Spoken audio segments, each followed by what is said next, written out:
Today we are going to continue with our discussion on the Great Discourse. We're having a series on the Great Discourse.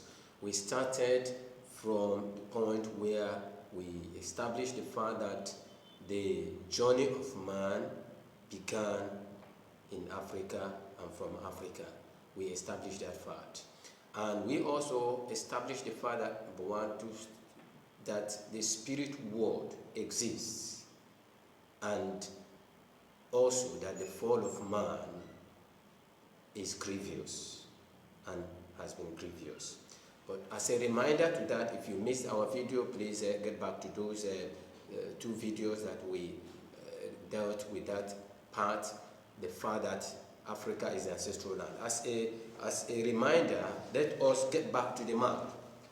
Let us get back to this particular map. Like I said, this is the map, and is my first atlas. Okay, we are looking at, we are taking the content, we are taking what is written here, not necessarily the map. The reason is because the map that is presented in this book is the adulterated map of Africa, is the map of Africa and the map of the world that is really bastardized by the West. This is not the actual map of Africa. If you want to know the map of Africa, get to the 13th century map of Africa or 14th century map of Africa is dated. You will actually know the map of Africa is being called by different names. But for the sake of our discussion, we're going to say Africa. It's called Ethiopia, Akabulen, and so on and so forth. Okay? For the sake of our discussion, because what we recently know is Africa. So for the sake of our discussion, we will adopt the name Africa. Now, let's get back to this particular fact. I'm going to get to this fact that this atlas is an English edition translated from Italian. English edition translated from Italian.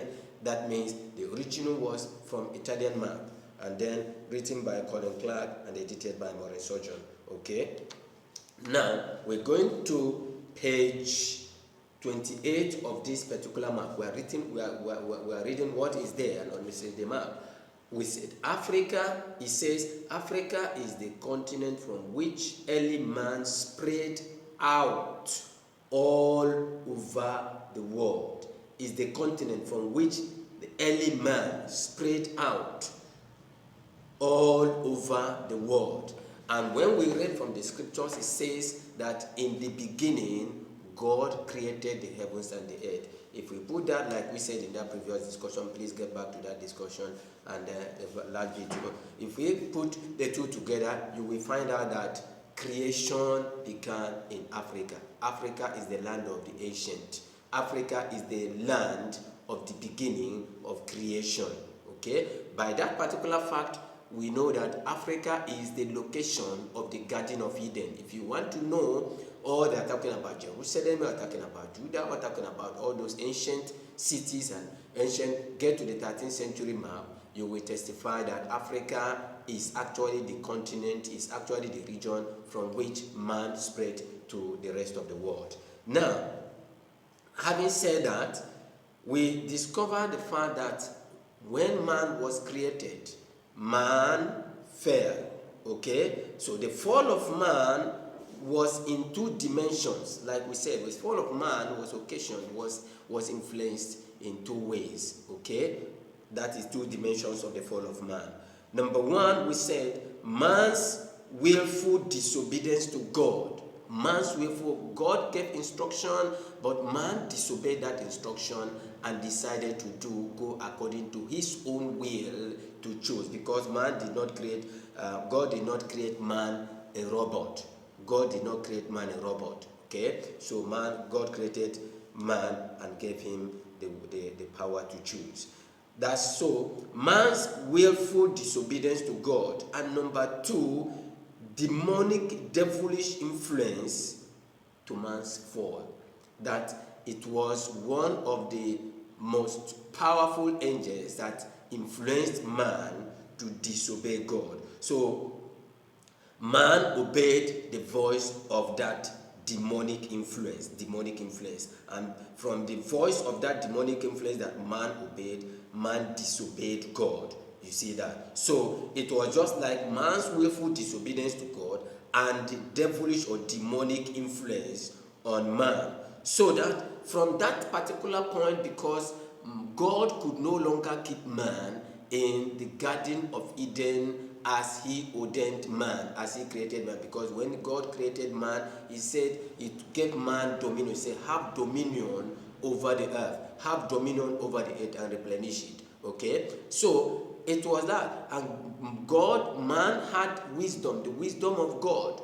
The wisdom of God to name every other living creature. So he had the wisdom of God. When man was chased out of the Garden of Eden by virtue of man's fall, man lost, number one, the image of God. Man lost the presence of God. Man lost the wisdom of God. And so man became influenced by Satan, and man started to imbibe the wisdom of Satan. Now, when man was driven out of the Garden of Eden, what happened? Man faced two major challenges. Number one was the desire to reconnect with his creator and maker. Man faced that desire because of the fact that man was created in the image of God, but man lost that image. Man had wisdom of God, but man had lost that wisdom. So that desire to reconnect to the maker was still there in man when man left the Garden of Eden, when man was driven out of the Garden of Eden. So the desire to reconnect with his creator, with his maker, number one.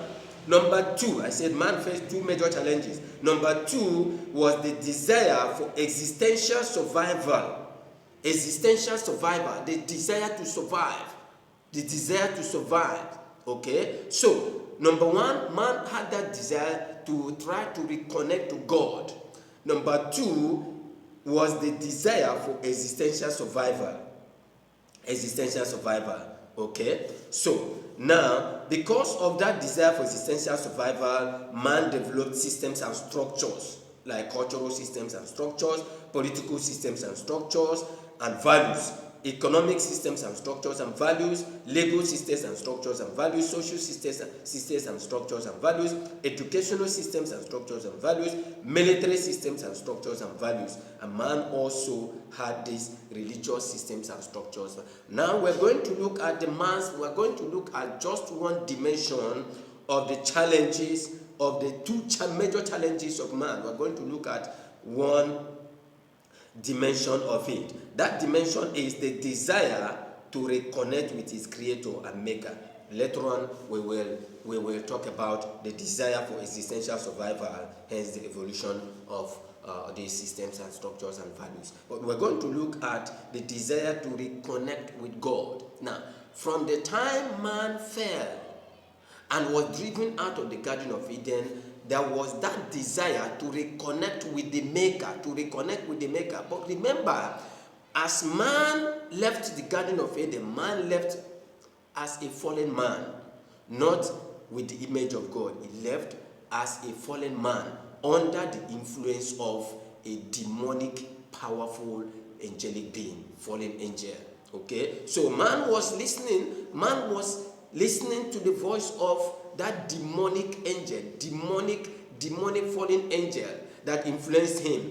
And that voice man continued to listen to, because when man fell, man continued to listen to the voice of that demonic angel, that orchestrated the fall of man. And so when man left with that desire to reconnect with God, that voice continued to speak to man.